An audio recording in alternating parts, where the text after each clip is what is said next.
चलो भाई, तो आज की क्लास स्टार्ट करते हैं। आज के पहले हम पढ़ रहे थे कूलाम्स लॉ। और कूलाम्स लॉ में हमने देख लिया था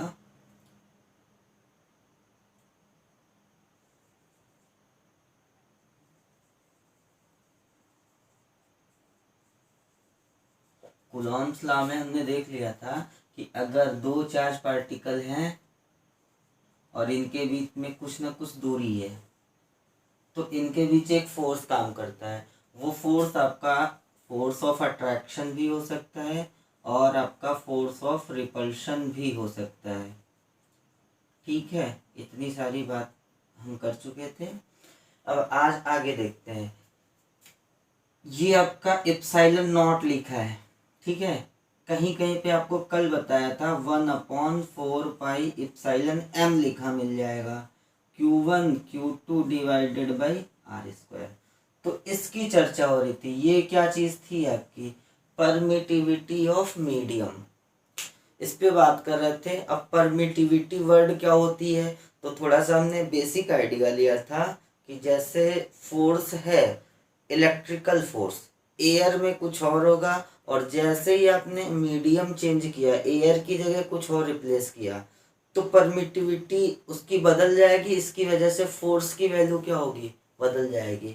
एग्जाम्पल लिया था हमने कि दो चार्ज पार्टिकल को एयर में प्लेस किया, फोर्स लगा 10 न्यूटन, और उन्हीं दोनों चार्ज पार्टिकल को सेम डिस्टेंस पे हमने वाटर में प्लेस कर दिया, तो फोर्स की वैल्यू सपोज कर लो आपकी हो गई 5 न्यूटन। तो ये किस फैक्टर से घटी? 2 के फैक्टर से। तो हमने बोला कि परमिटिविटी ऑफ वाटर 2 है। ठीक है, एयर में रखा 500 न्यूटन का फोर्स, किसी दूसरे मीडियम में डाला 50 न्यूटन का फोर्स, तो फोर्स की वैल्यू घटी। किस फैक्टर से घटी? 10 के फैक्टर से घटी। तो परमिटिविटी क्या हुई? 10। ठीक है, इतनी की बात हो गई थी। अब थोड़ा सा एक्चुअल वे में इसे परमिटिविटी ना बोल के हम कुछ और वर्ड बोलेंगे। देखो कैसे, कहीं पे भी आप फोर्स की बात कर रहे हो तो परमिटिविटी वर्ड जहाँ पे आ रहा है वो बता रहा है कि उस फैक्टर से वैल्यू कम हो रही है। किसके कंपैरिजन में? तो हमारा कंपेयर करने वाला एक फैक्टर हमारा हरदम क्या है? एयर है। ठीक है, तो ये जो आप 2, 3, 5 वर्ड यूज कर रहे हो परमिटिविटी के लिए, वो एक्चुअल में क्या है? एक्चुअल में रिलेटिव परमिटिविटी है। किसी चीज से आप कंपेयर कर रहे हो, रिलेट कर रहे हो, तो ये जो वैल्यू है वो रिलेटिव परमिटिविटी है। अब देखो, इसी बात को थोड़ा सा समझते हैं। जैसे हमने यहाँ पे Q1 चार्ज रखा, यहाँ पे Q2 चार्ज रखा, और बीच की डिस्टेंस r करी। अभी स्टार्टिंग में हमारा मीडियम एयर है, स्टार्टिंग में हमारा मीडियम एयर है, और सपोज कर लो आप फोर्स की वैल्यू आ रही है 50 न्यूटन। इसे हमने मीडियम चेंज करके डाल दिया वाटर, वाटर में डाल दिया, और फोर्स की वैल्यू बन गई कितनी? 10। तो जो अभी तक आप वर्ड यूज कर रहे थे कि परमिटिविटी कितनी है? 5 है। भाई स्टार्टिंग में फोर्स आपकी 50 न्यूटन और बाद को फोर्स आपकी 10 न्यूटन, तो परमिटिविटी कितनी बनी? 5। अब हम वर्ड क्या यूज करेंगे? यही देखो, ये 5 किससे, किसी चीज से रिलेट करके आया, किसी मीडियम से, एयर से रिलेट करके आया। चीजों को हम क्या कर रहे हैं? रिलेट कर रहे हैं। तो हम अब जो स्टैंडर्ड वर्ड यूज करेंगे इसके लिए, वो क्या यूज करेंगे? Relative permittivity.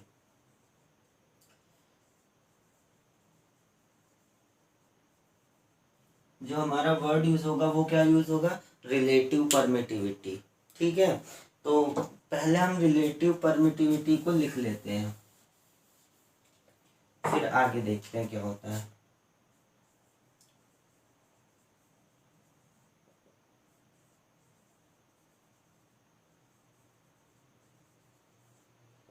रिलेटिव परमिटिविटी ये क्या होता है? It is the ratio of permittivity of air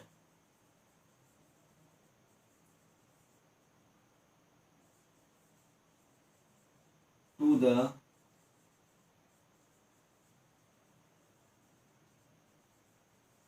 permittivity of medium किसका रेशियो बना, ratio of permittivity of air to the permittivity of medium. जैसे लिखने का तरीका क्या हुआ, epsilon M permittivity of medium equal to, relative permittivity की बात कर रहे हैं ना, तो ई इप्सिलॉन और रिलेटिव परमिटिविटी क्या बनी आपकी, permittivity of medium divided by permittivity of air.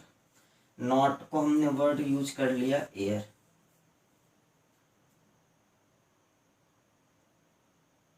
Permittivity उल्टा, सॉरी ये उल्टा हो गया, permittivity of medium to the permittivity of air, sorry थोड़ा सा उल्टा हो गया, ठीक है।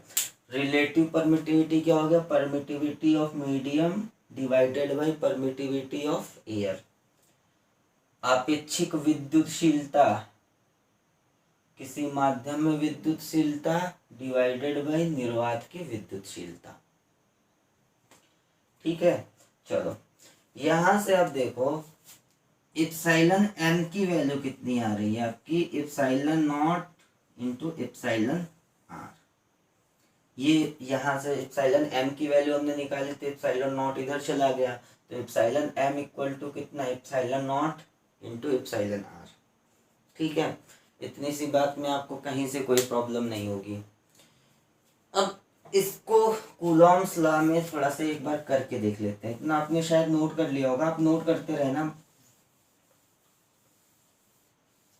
चलो इसको कूलॉम्स लॉ में हम क्या करते हैं, जैसे देखो एक चार्ज पार्टिकल हमारा Q1 है और इससे r डिस्टेंस पे हमारा दूसरा चार्ज पार्टिकल है Q2, ठीक।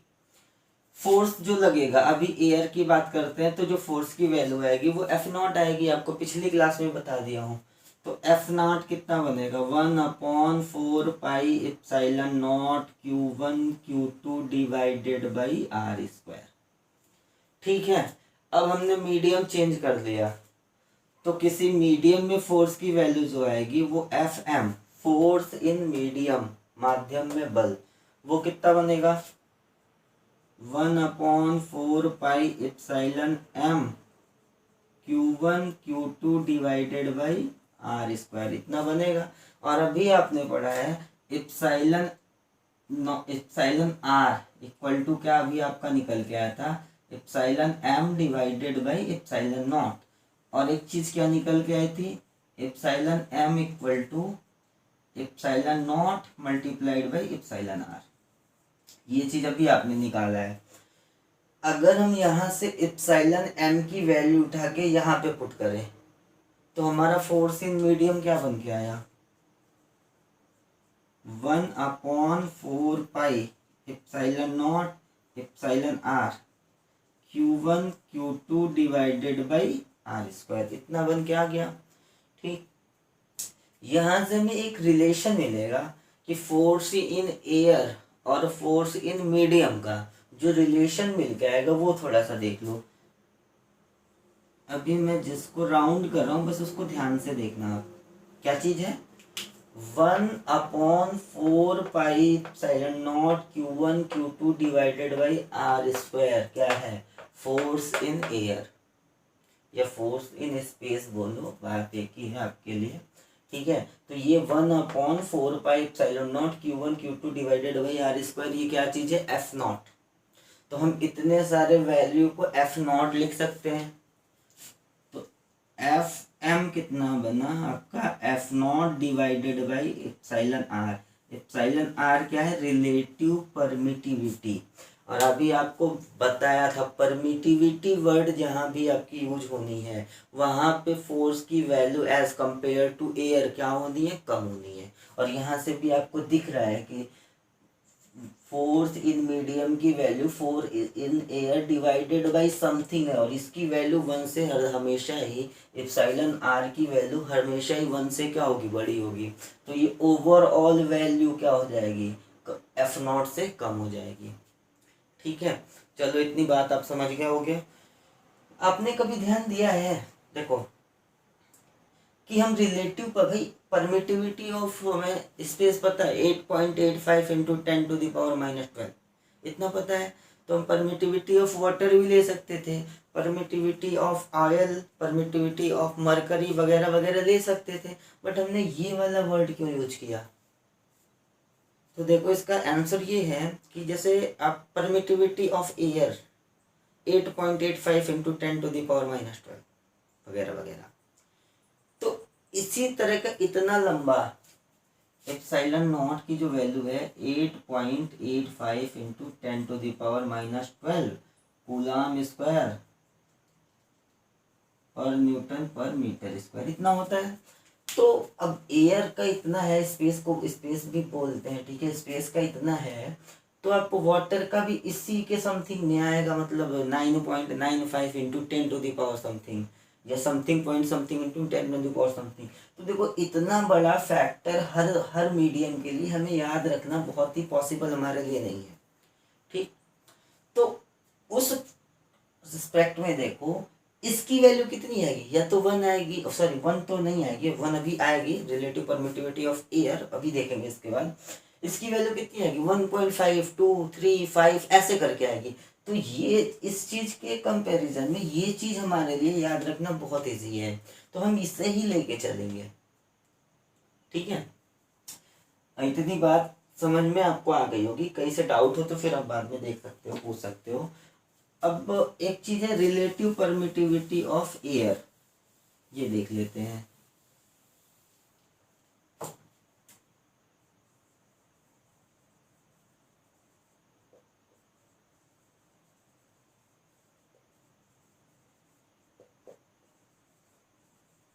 रिलेटिव परमिटिविटी ऑफ एयर देखो कितना बनेगा, क्या, force in medium divided by sorry permittivity of medium divided by permittivity of air, यही होता है। तो यहाँ पे मीडियम आपका क्या है, एयर ही है, मतलब ये क्या बनेगा, epsilon nought divided by epsilon nought equal to कितना बना 1, ये आपका रिलेटिव परमिटिविटी ऑफ एयर है, ठीक है। और ये सबसे कम होती है, बाकी किसी चीज की भी रिलेटिव, किसी भी मीडियम की रिलेटिव परमिटिविटी हमेशा ही 1 से क्या होगी, आपकी ज्यादा होगी, ठीक है। आगे देखते हैं थोड़ा सा। अब इतना सारा हमने पढ़ा हुआ है, तो इसके बेसिस पे हम कुछ क्वेश्चन सॉल्व कर लेते हैं कि आपका कॉन्सेप्ट और भी क्लियर हो जाए। और फिजिक्स आपकी जो होती है, फिजिक्स में जो भी आपका कॉन्सेप्ट क्लियर होता है वो आपको क्वेश्चन लगाने से होता है, तो आप फोकस करो क्वेश्चन लगाने पे। पहला क्वेश्चन देखते हैं, लिख रहा हूँ, इसको आप लोग लिखो, फिर उसके बाद सॉल्व करना।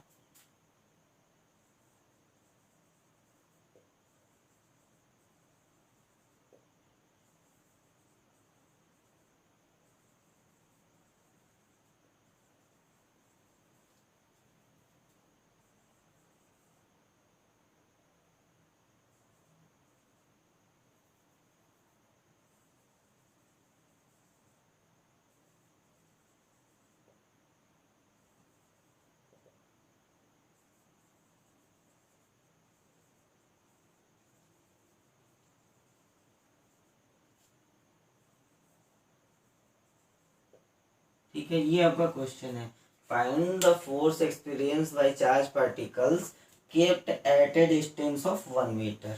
ये आपका बहुत ही छोटा सा क्वेश्चन है। तो यहाँ पे आप देखो, अगर हमने दो चार्ज लिया, मान लेते हैं हमारा पहला चार्ज Q1 है और दूसरा चार्ज Q2 है, और इनके बीच की डिस्टेंस कितनी है 1 मीटर, तो कहीं ना कहीं कूलम्स लॉ की बात है, और आप कूलम्स लॉ पढ़ चुके हो, क्या होता है F इक्वल टू, यहाँ पे लिख लेना मीडियम आपका एयर है, F equal to 1/4πε0 Q1 Q2 divided by R square, ये होता है। इसकी वैल्यू आपको पहले से ही पता है, 9 इंटू 10⁻⁹, तो निकाल लेते हैं कितना बना, 9 into 10⁻⁹ Q1 multiplied by Q2 और डिवाइडेड बाई 1 का स्क्वायर, ये बना, ठीक है। चलो क्वेश्चन में आपका कहीं Q1 और Q2 तो लिखा नहीं है, Q1 और Q2 आपने एज्यूम किया है कि Q1 हमारा पहला चार्ज पार्टिकल है, Q2 हमारा दूसरा चार्ज पार्टिकल है, ठीक है। अब इस वाली वैल्यू को मिनिमम बनाना है, कम से कम, जितना कम पॉसिबल हो सके उतना कम आपको बनाना है, जितना भी कम हो सके। तो तो आप बताओ Q1 कितना होगा, Q2 कितना होगा। तो आई थिंक सबके दिमाग में यही आ रहा होगा Q1 0, Q2 0, फोर्स की वैल्यू 0। नहीं, गलत है। सबसे कम बनाना है इसको, Q1 और Q2 को क्या करना है, सबसे कम बनाना है। ठीक है, तो Q1 की मिनिमम वैल्यू ले लो और Q2 की मिनिमम वैल्यू ले लो, तो ये फोर्स अपने आप क्या आएगा, सबसे कम आएगा। ये फोर्स अपने आप सबसे कम आएगा। तो आप पहली क्लास याद करो, जो चार्ज होती है, चार्ज की स्मॉलेस्ट यूनिट क्या होती है, इलेक्ट्रॉन। इलेक्ट्रॉन इलेक्ट्रॉन के चार्ज से छोटा चार्ज हमारा पॉसिबल नहीं है। यानी Q1 की वैल्यू क्या आएगी, चार्ज ऑफ इलेक्ट्रॉन। Q2 की वैल्यू भी सेम, चार्ज ऑफ इलेक्ट्रॉन। तो चार्ज ऑफ इलेक्ट्रॉन, इलेक्ट्रॉन पे जो आवेश होता है वो आप रख दो, आराम से आपका क्वेश्चन सॉल्व हो जाएगा। 1.6 इंटू 10⁻⁻19 Q1, और Q2 भी सेम होगा 1.6 इंटू 10⁻⁻19। इसको आप सॉल्व कर लेना, ये आपका आंसर बनेगा। उतारिए इसको।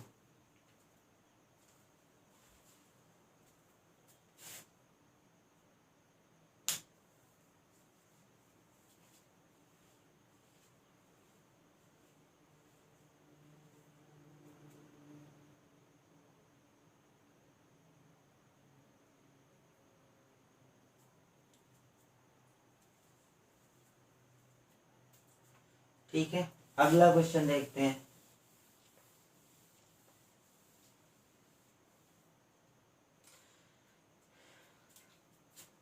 अगला क्वेश्चन है आपका, एक आपका इक्विलैटरल ट्रायंगल है। इक्विलैटरल ट्रायंगल का मतलब क्या हुआ, समबाहु त्रिभुज। इक्विलैटरल ट्रायंगल मतलब तीनों साइड्स आपकी क्या होनी चाहिए, सेम होनी चाहिए। और इनके तीनों वर्टिसेस पे Q, Q और Q चार्ज रखा हुआ है। ठीक है, Q Q Q आपसे क्वेश्चन पूछ रहा है, और इनके बीच की डिस्टेंस आपकी L है। इनके बीच की डिस्टेंस L है। आपसे क्वेश्चन पूछ रहा है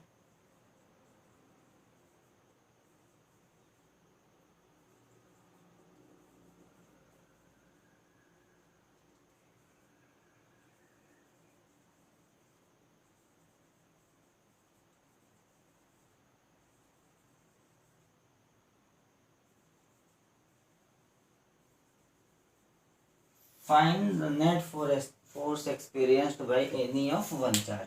मतलब किसी एक आवेश द्वारा, किसी एक चार्ज द्वारा, किसी एक चार्ज पे लगने वाला कुल बल ज्ञात करें, नेट फोर्स फाइंड करें।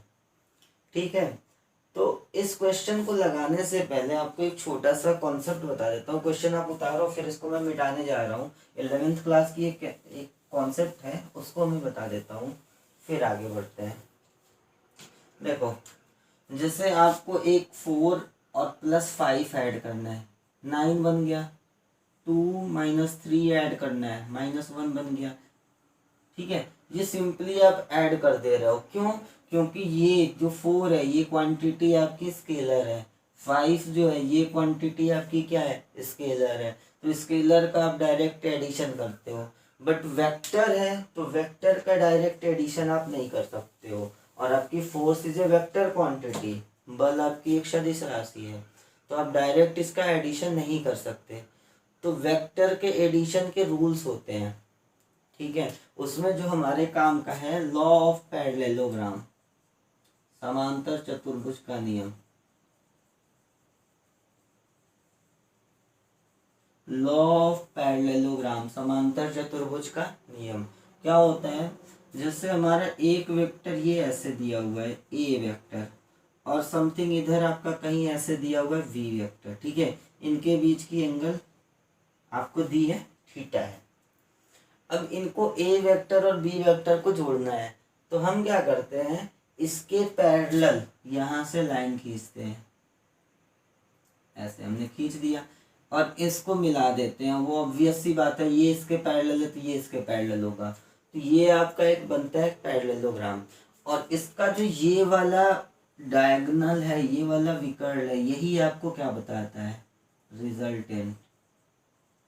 यही आपको बताता है रिजल्टेंट।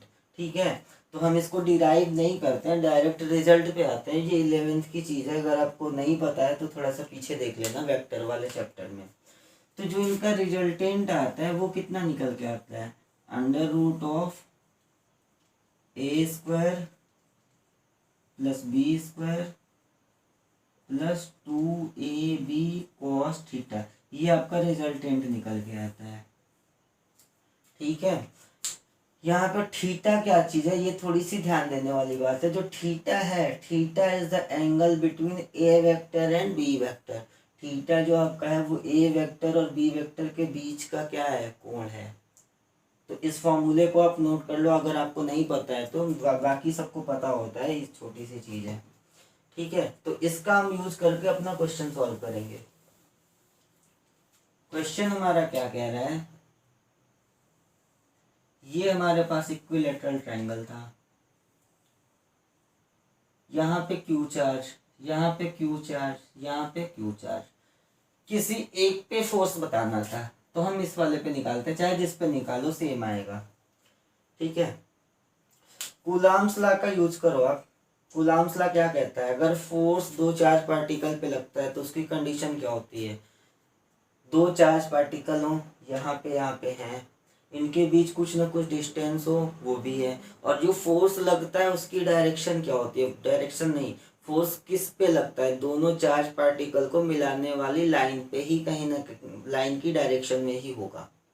ठीक है, तो अब देखो यहाँ पे इसके आगे कुछ नहीं लिखा है मतलब प्लस है, इसके आगे कुछ नहीं लिखा मतलब पॉजिटिव चार्ज है, इसके आगे भी कुछ नहीं लिखा मतलब क्या है, पॉजिटिव चार्ज। तो इस वाले पे निकालना है। तो अब इस वाले पे एक चीज ध्यान दो कि दो का पेयर, कूलॉम्स लॉ दो चार्ज पार्टिकल के लिए वैलिड है, तो दो का पेयर बनाओ। तो देखो आपको एक पेयर यहाँ से बन रहा है और दूसरा पेयर आपका यहाँ से बन रहा है, दोनों फोर्स अलग अलग निकालते हैं, उसके बाद देखते हैं। पॉजिटिव चार्ज, जो फोर्स लगेगा वो इसी लाइन पे लगेगा, आपको पता है। और फोर्स का नेचर कैसा होगा, फोर्स का नेचर जो होगा वो रिपल्सिव होगा, प्रतिकर्षण बल होगा। प्रतिकर्षण मतलब ये वाला चार्ज पार्टिकल किधर भागेगा, इधर। मान लिया हमने फोर्स F लगाया, ठीक है, पहला वाला, अगर ये माइनस माइनस होता तो क्या होता, फिर फोर्स ऑफ अट्रैक्शन होता, आकर्षण बल होता। तो आकर्षण बल में ये नीचे की तरफ सरकता, मतलब इस पे फोर्स किधर लगा, नीचे लगा। अभी पॉजिटिव है तो पॉजिटिव के ऊपर लग गया। क्लियर सी बात है। ये भी प्लस चार्ज, ये भी प्लस चार्ज, जो फोर्स लगेगा वो किधर लगेगा आपका, इधर। अच्छा, अब ध्यान दो, इसकी बात कर लो, इन दोनों पेयर की।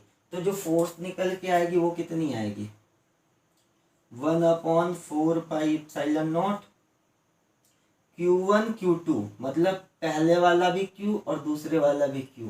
तो क्या बन गया आपका Q स्क्वायर डिवाइडेड बाई बीच की डिस्टेंस। हमने बोला था आपसे कि यहाँ पे जो इनके बीच की डिस्टेंस है वो कितनी है, L है, divided by L square. I think कितनी बात आपको क्लियर होगी। इस पे फोर्स जो लगेगा वो आप ध्यान से देखो तो इसके बराबर ही लगेगा, 1/4πε0 तो एक कांस्टेंट है, इसको चेंज होना नहीं है। Q1 multiplied by Q2, Q square बना, बीच की डिस्टेंस कितनी है, L, तो L स्क्वायर। ठीक है, मतलब दूसरा वाला फोर्स भी कितना हुआ आपका, F के बराबर। अच्छा, force is a vector quantity, force आपकी बल जो है वो सदिश राशि है, तो इसका आप एडिशन करोगे, सिंपली एडिशन नहीं हो सकता, तो आपको वेक्टोरियल एडिशन करना पड़ेगा। और वेक्टोरियल एडिशन अभी आपने पढ़ा है कि दो वेक्टर का कैसे होता है। तो देखो, एक वेक्टर ये है आपके पास, दूसरा वेक्टर आपके पास ये है, आपको चाहिए क्या होगा, तीसरी चीज बीच का एंगल चाहिए होगा। तो उसके लिए आपको क्वेश्चन बोल दिया था कि इक्विलैटरल ट्रायंगल है, समबाहु त्रिभुज, और इक्विलैटरल ट्रायंगल की तीनों साइड्स क्या होती हैं, सेम होती हैं। जब साइड्स सेम होंगी तो उनके एंगल भी क्या होंगे, सेम होंगे। और उसको आप देख लेना, इस ट्रायंगल का हर एंगल 60 डिग्री, यानी आपको ये वाला एंगल कितना मिल गया, 60 डिग्री। अगर ये एंगल 60 मिला तो ये वाला एंगल भी कितना हुआ आपका, 60 डिग्री। आपको सारी चीजें मिल गई हैं। जो फोर्स है वो आप निकाल लो, कितना बना, एफ नेट कितना हुआ, under root of A square plus B square plus 2ab cos theta, इसके पहले लिखा था। ए की जगह क्या है एफ, तो हमने लिख दिया एफ का स्क्वायर। बी की जगह क्या है एफ, लिख दिया हमने F square, plus 2 AB cos of 60।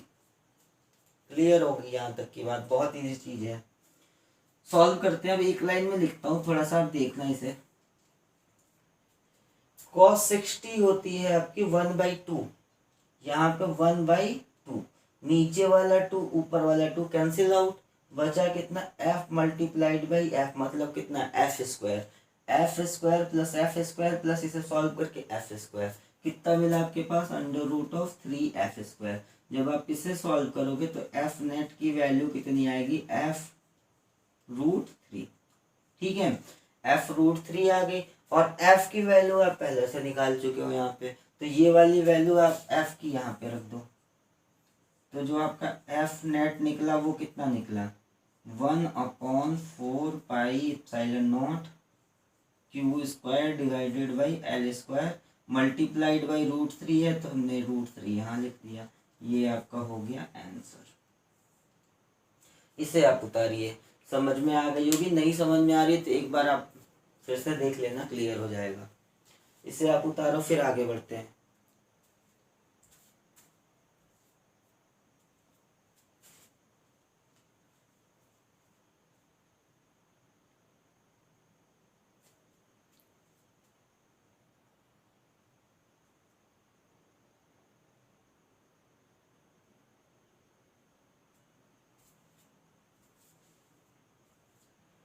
ठीक है, इसका अगला पार्ट देखते हैं, इसमें आगे क्वेश्चन कैसे वेरी कर सकता है।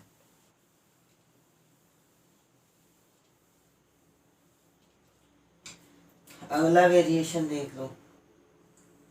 ये आपके सेम क्वेश्चन है, इक्विलैटरल ट्रायंगल है, Q charge Q charge Q charge, और आपसे बोल रहा है इस ट्रायंगल के सेंट्रॉइड पे, केंद्रक पे एक Q आवेश रखो। ठीक है, इसके सेंट्रॉइड पे आपने क्या किया, सेंट्रॉइड में बना देता हूँ। सेंट्रॉइड क्या होती है आपको पता है, जहाँ पे उसकी तीनों मीडियंस इंटरसेक्ट करें, कट करें। ठीक है, क्वेश्चन आपका है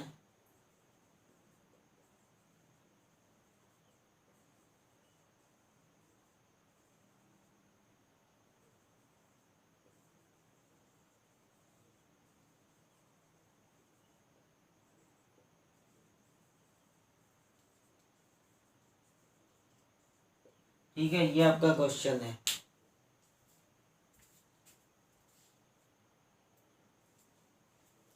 क्वेश्चन आपसे कह रहा है find the net force on the charge which is placed at point A. Point A पे जो आवेश रखा हुआ है, जो चार्ज रखा हुआ है, उस पर नेट फोर्स आपको बताना है। और ठीक है, और ये पॉइंट ए क्या है, सेंट्रॉइड, लिख देता हूँ यहाँ पे। पॉइंट ए आपका है सेंट्रॉइड, सेंट्रॉइड ऑफ ट्रायंगल। ये आपका जो ट्रायंगल है, ये कौन सा ट्रायंगल है, इक्विलैटरल ट्रायंगल। ठीक है, चलो उतार लिया, अब सॉल्व करते हैं।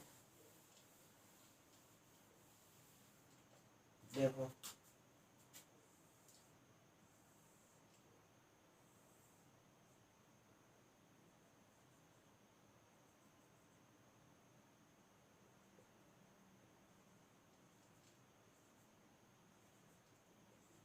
ठीक है, तो इस वाले चार्ज पे आपको फोर्स बताना है, तो आप क्या करो, बस इसी चार्ज पे कंसंट्रेट करो। कॉम्बिनेशन तो इसके भी 2 के बनेंगे, इसके भी 2 के बनेंगे, इसके 2 के बनेंगे, इसके भी 50, मतलब हरदम 2-2 के कॉम्बिनेशन बनते जाएंगे। लेकिन इस आपको क्वेश्चन सॉल्व करने में उसी चार्ज पार्टिकल पे कंसंट्रेटेड होना होता है जिसके बारे में पूछा जा रहा है, और हमसे पूछा जा रहा है यहाँ पे इस वाले चार्ज पार्टिकल के बारे में। तो आप ये वाला चार्ज पार्टिकल कितने 2-2 के पेयर बना रहा है वो आप देखो। तो पहला पेयर आपका इससे बन गया, फोर्स की डायरेक्शन किधर बनी, इधर। ठीक है, दूसरा इससे बना, इस पे फोर्स की डायरेक्शन किधर बनी, इधर बनी। अच्छा, अब ये आपका देखो, एक फोर्स आपका ये हो गया, एक फोर्स आपका ये हो गया, इनका रिजल्टेंट किधर होगा, ऊपर की तरफ। ठीक है, तीसरा कौन सा बन रहा है, ये बन रहा है, ये इससे बन रहा है, और इस पे फोर्स किधर बनेगी, नीचे। इतनी सी बात बहुत इजी है, समझ में आ गई होगी। देखो क्यू चार्ज प्लस पॉजिटिव है, इस पे बात करनी है तो इस पे जो फोर्स आएगा वो फोर्स ऑफ रिपल्शन होगा, इसकी वजह से ये दूर भागेगा, तो फोर्स की डायरेक्शन इसकी वजह से इधर की तरफ बन गई, इस वाले की वजह से इधर की तरफ बन गई, ऊपर वाले की वजह से नीचे बनी। इतनी बात क्लियर है। अब देखो इन दोनों फोर्स को ये अगर ये F हुआ तो ये भी F होगा, ये भी कितना होगा, F होगा। ठीक है, अच्छा आप देख रहे हो तो आपको एक चीज और समझ में आ रही कि ये डिस्टेंस और ये डिस्टेंस सेम होगी। ये डिस्टेंस, ये थोड़ी सी इसमें प्रॉपर्टीज ऑफ ट्रायंगल है, डिस्टेंस आपकी क्या होंगी, सेम होंगी। ठीक, चलो ये एंगल आपको समझ में आ रहा होगा 120 का। तो जब आप रिजल्टेंट निकालोगे, रिजल्टेंट इसका और इसका एफ डैश मान लेते हैं, कितना है, under root of F square plus 2f cos of 120 degree. ठीक है, देखो ए स्क्वायर, ए की जगह हमने एफ रखा, बी स्क्वायर, बी की जगह हमने एफ रखा, प्लस 2 ए की जगह एफ, बी की जगह एफ, कॉस ऑफ 120। कॉस 120 की वैल्यू कितनी होती है, -1/2।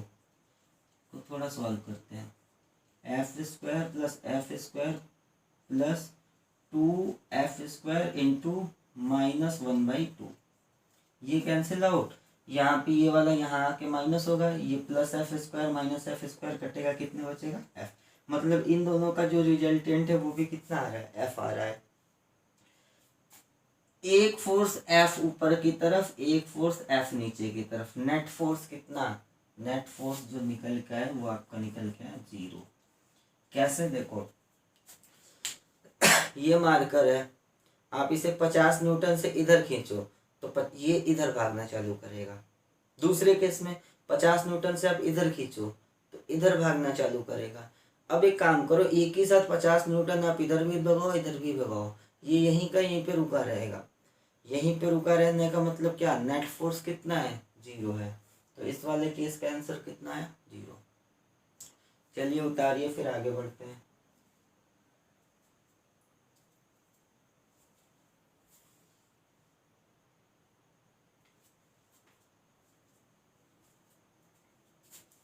अगला क्वेश्चन देखते हैं।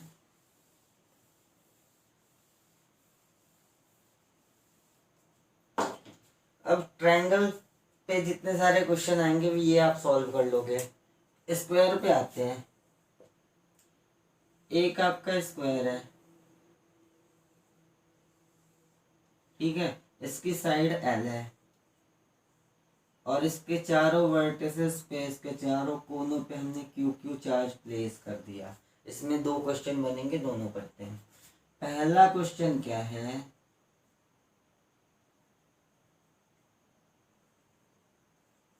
यहाँ पे हमने एक चार्ज रखा Q। वही क्वेश्चन फिर से है, फाइंड द फोर्स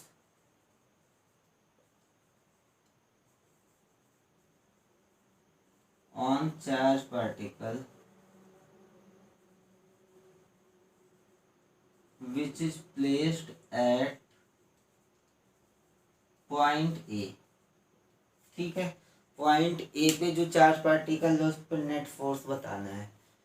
बहुत ही इजी क्वेश्चन है। देखो एक तो पहले देख लो, सारे ही प्लस प्लस हैं, अभी एक माइनस का वेरिएशन लेके आपको करवा दूंगा। सारे ही आपके प्लस प्लस हैं, तो इस पे फोर्स की बात करनी है तो केवल इस पे कंसंट्रेटेड रहो आप। ये कितने और चार्जेस से पेयर बना रहे हैं उसको ध्यान देना है। तो देखो ये एक पेयर, ये 2 पेयर, ये आपके 3 पेयर और ये आपके 4 पेयर। 4 पेयर बने, प्लस प्लस फोर्स की डायरेक्शन इधर, प्लस प्लस फोर्स की डायरेक्शन ऊपर, प्लस प्लस फोर्स की डायरेक्शन इधर, प्लस और प्लस फोर्स की डायरेक्शन आपकी इधर। क्लियर है, ये वाला फोर्स इसको का कैंसिल आउट कर दिया, ये वाला फोर्स इसे कैंसिल आउट कर दिया। एफ नेट कितना निकला आपका, 0। इसमें सॉल्व करने की जरूरत नहीं है, इजी क्वेश्चन है। ठीक है, इतना देखिए। छोटा सा काम करते हैं, थोड़ा सा वेरिएशन।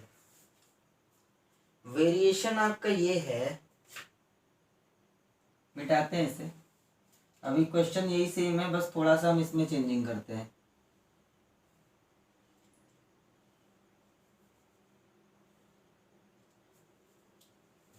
अब ना, अब जो ये आपने सारे पॉजिटिव रखे थे, आप एक को निगेटिव कर दो। आप अलग अलग आपको लिखना पड़ेगा, लिख लेना उसे। एक को हमने क्या कर दिया, निगेटिव कर दिया। अब देखते हैं क्या होता है। तो फटाफट फटाफट करते हैं, अब इसमें टाइम बर्बाद करने की जरूरत नहीं, ये कॉन्सेप्ट आपका इससे काफी अच्छा हो जाएगा। प्लस प्लस इधर फोर्स, प्लस प्लस इधर फोर्स, ये वाला फोर्स इस वाले फोर्स को काट देगा, ठीक है। प्लस प्लस फोर्स इधर की तरफ, प्लस माइनस इसकी वजह से भी फोर्स किधर हुआ, इधर की तरफ। इतनी बात समझ में आ गई। चलो देखो, अब ये स्क्वायर है तो जितनी डिस्टेंस आपकी ये बनेगी उतनी ही डिस्टेंस ये बनेगी, यानी देखो चलो इसकी बात कर लेते हैं। इस पे जो फोर्स लगेगा वो कितना लगेगा, 1/4πε0। अब आगे से इसे हम के, पूरा ये कांस्टेंट है, इस कांस्टेंट को इतना लिखने के बजाय एक हम अलग से नाम दे देंगे के। तो जहाँ पे भी के लिखूं आप समझ जाना 1/4πε0 है, ठीक है। चलो 1/4πε0, Q1 Q2 कितना हुआ, Q² डिवाइडेड बाई बीच की डिस्टेंस। चलो बीच की डिस्टेंस कितनी होगी, ये आपकी L है, हमने यहाँ से परपेंडिकुलर ड्रॉ कर लिया, हमने यहाँ से परपेंडिकुलर ड्रॉ कर लिया, ठीक है। अच्छा ये बताओ, ये पूरी डिस्टेंस भी तो L होगी, यानी ये परपेंडिकुलर डिस्टेंस L/2 आपकी निकल के आ गई, और ये इतनी डिस्टेंस कितनी L/2 निकल के आ गई, ठीक है। ये आपका एक ट्रायंगल बना, right angle triangle. Pythagoras theorem लगा के ये वाला निकाल लो, आप निकाल सकते हो आराम से, ठीक है। कितना बन जाएगा, हम ए मान लेते हैं, ए मान लेते हैं, बाद में इसको रख लेंगे, ठीक है। चलो सेम डिस्टेंस ए यहाँ भी होगा, अगर ये डिस्टेंस आपकी ए है तो ये वाली डिस्टेंस भी कितनी हो जाएगी आपकी, ए हो जाएगी। क्लियर सी बात है। चलो पहले वाले की वजह से अगर एफ फोर्स लगा तो इस वाले की वजह से भी एफ फोर्स लगेगा, यानी जो आपकी एफ नेट की वैल्यू आ गई वो कितनी आ गई, 2F आ गई। अब एफ कितना, 1/4πε0 Q² डिवाइडेड बाई A²। ए की वैल्यू आप यहाँ इस ट्रायंगल से उठाओ, मैनिपुलेट करो, पाइथागोरस थ्योरम लगाओ, लगा लो, ठीक है। नोट करिए इसे।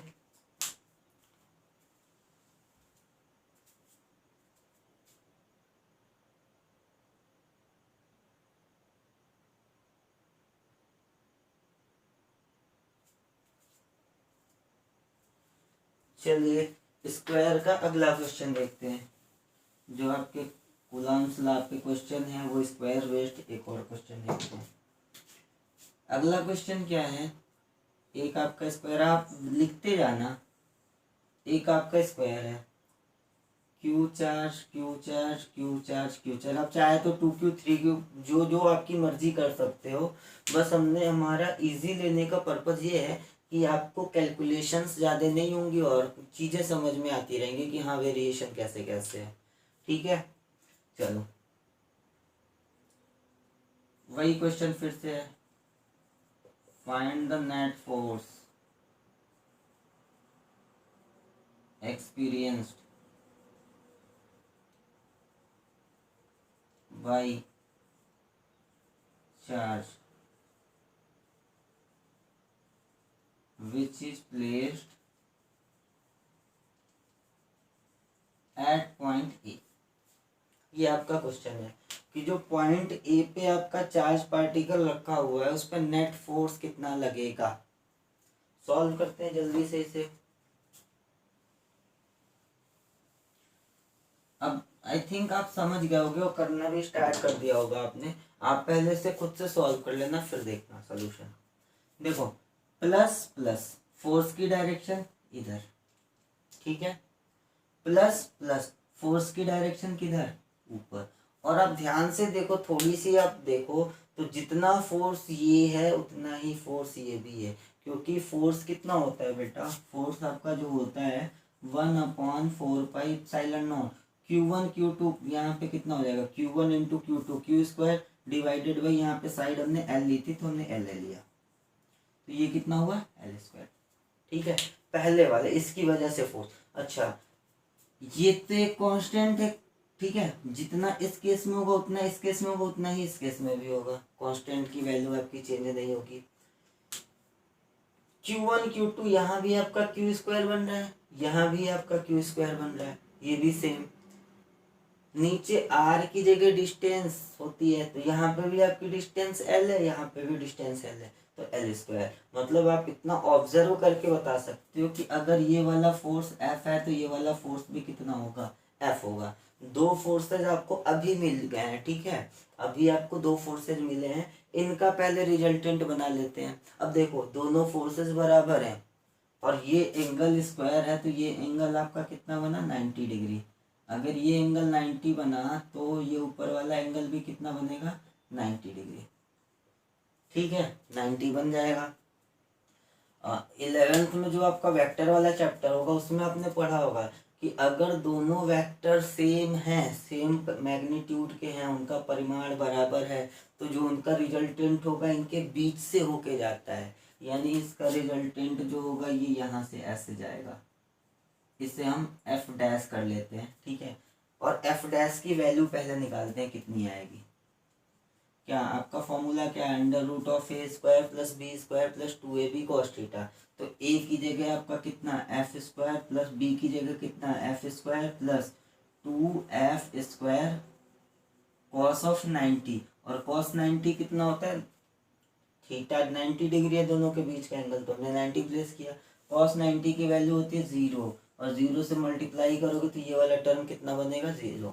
ठीक है, तो जो एफ डैश निकल गया F square plus F square मतलब कितना 2f स्क्वायर, और इसे आप सॉल्व करोगे तो कितना बन जाएगा एफ रूट 2। ये एफ डैश कितना आया एफ रूट 2। ठीक है, इतना आ गया। ये वाला जो चार्ज पार्टिकल था एक पेयर इससे बना रहा था, एक पेयर इससे बना रहा था, इन दोनों को सॉल्व करके हमने ये निकाल लिया। एक पेयर इस वाले से भी तो बनाएगा, ये वाला जो चार्ज पार्टिकल है, और इसकी वजह से भी फोर्स की वैल्यू इधर की तरफ ही आएगी, तो इसे हम मान लेते हैं एफ डबल डैश, इसकी वजह से जो फोर्स आ रहा है। और एफ डबल डैश सॉल्व करते हैं, एफ डबल डैश कितना आएगा के क्यू स्क्वायर डिवाइडेड बाई, अब यहाँ पे जो डिस्टेंस होगी वो ये वाली डिस्टेंस काउंट होगी। ठीक है, ये अगर L है, ये L है, तो ये आपकी वैल्यू निकल के आएगी L रूट 2, छोटी सी चीज़ है, ये आप अपने से सॉल्व कर सकते हो पाइथागोरस थ्योरम लगा के। ठीक है, तो यहाँ पे 1/4πε0 Q1 Q2 divided by R square, और आर की जगह क्या L रूट 2, तो जब L रूट 2 का स्क्वायर आप करोगे तो ये आपका कितना निकल के आएगा के Q square divided by 2l square. ठीक है, एक फोर्स हमने पहले इधर निकाल लिया, दूसरा वाला फोर्स एफ डैश निकल गया कितना के Q square divided by 2l square. दोनों फोर्स की डायरेक्शन सेम है, तो जो रिजल्टेंट फोर्स बनेगा वो कितना बन जाएगा, इसको आप उतारिए फिर आगे बढ़ते हैं। ठीक है, देखो जो एफ नेट बनेगा वो कितना आपका बन जाएगा F dash plus F double dash. F dash कितना आया था आपका एफ रूट 2, तो इसको हम लिख लेते हैं ऐसे, एफ आपका ये निकला, इसे हमने के लिख लिया, तो क्या लिखा K Q square divided by L square. F double dash कितना बना K Q square divided by 2l square, K cube square divided by L square, तो आपका निकल गया कॉमन, यहाँ से कितना बचा 1 + 1/2, ये कितना हो गया 3/2 के Q square divided by L square, ये आपका आंसर। ठीक है, इसको एक बार फिर से देखते हैं, हमारा बेसिक लेके चलो, सारे क्वेश्चन सॉल्व होंगे। इसको मैं मिटाता नहीं, इसी में समझा देता हूँ। देखो इस वाले चार्ज पार्टिकल पे नेट फोर्स पूछ रहे हैं, तो पहले इसकी वजह से हमने निकाला, फोर्स किधर आया इधर आया। इस वाले की वजह से निकाला, फोर्स किधर गया ऊपर गया, और दोनों ही फोर्सेस आपके बराबर। तो पाइथागोरस बोल रहा हूँ, आपका लॉ ऑफ पैरेललोग्राम निकाल के इन दोनों का रिजल्टेंट बना लो, इतना निकला। ठीक है, फिर तीसरे वाले की वजह से भी फोर्स सेम डायरेक्शन में आई, कितनी आई, इतनी। जो नेट फोर्स आया दोनों की डायरेक्शन सेम है, दोनों को हमने ऐड कर लिया, आपका काम हो गया। ठीक है, यहाँ पे रिजल्टेंट का मतलब थोड़ा सा आप देख लो क्या होता है, क्योंकि बार बार ये वर्ड आना है तो उसको थोड़ा सा समझ लेते हैं।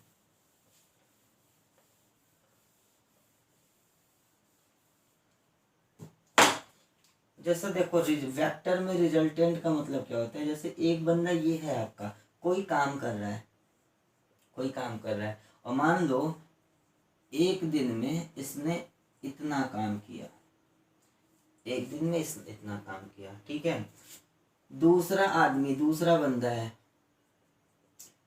आदमी एक दिन में कितना काम कर रहा है, एक दिन में वो इतना काम कर रहा है। ठीक है, ये दोनों मिलके काम करेंगे तो कितना काम करेंगे, ये प्लस ये, इतना काम एक दिन में फाइनल होगा। और तीसरा आदमी वो एक दिन में कितना काम कर दे रहा है, एक दिन में आपका काम कर दे रहा है इतना प्लस इतना, एक दिन में कर रहा है। अब देखो,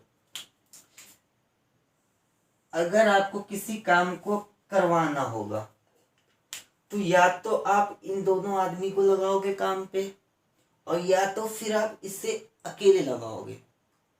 ठीक है, क्यों? क्योंकि जितना इफेक्ट ये वाला इंसान दे रहा है, उतना इफेक्ट ये दोनों मिलके दे रहे हैं। ठीक है, वेक्टर में भी सेम चीज देख, ए वेक्टर आपकी ये, बी वेक्टर आपकी ये। ठीक है, और इनका रिजल्टेंट भी हम बना लेते हैं, रिजल्टेंट इनका ये। ठीक है, जितना इफेक्ट ए वेक्टर और बी वेक्टर मिलके देंगे उतना इफेक्ट रिजल्टेंट अकेले ही देगा। आई बात समझ में? इसका मतलब क्या, अगर कहीं पे रिप्रेजेंट करना हो तो या तो ए वेक्टर बी वेक्टर को ऐसे रिप्रेजेंट करो, या फिर क्या करो, अकेले रिजल्टेंट को बना के दिखा दो। तो हमने स्क्वायर वाले केस में जो अभी आपने काम किया वो क्या किया, ऐसा।